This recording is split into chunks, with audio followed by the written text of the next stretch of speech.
welcome to another episode of Earning the Hate. Hey, gun people. Well, Uvalde is still in the news, and it's kind of interesting. Uvalde school hires and then fires former DPS trooper under investigation for shooting response. So this is from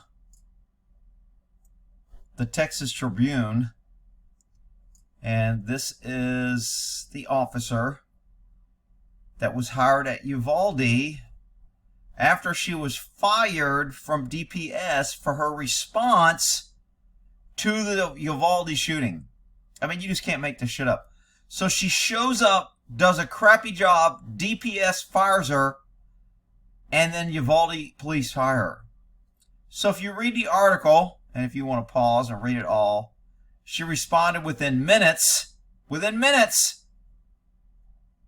And then on the body cam footage, she can be heard saying to another officer if she had any children at the school.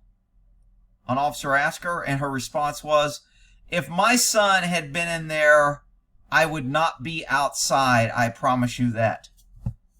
What a fine example of Department of Public Safety quota hire female mother.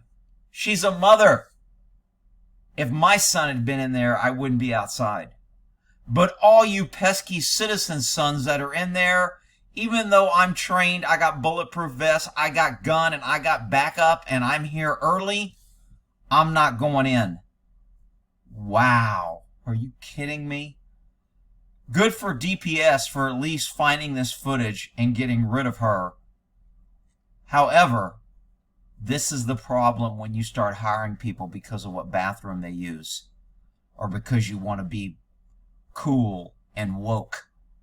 This is the type of police that are going to protect you when you give up your gun because they tell you you don't need a gun. Only government people that we approve can have guns to protect you.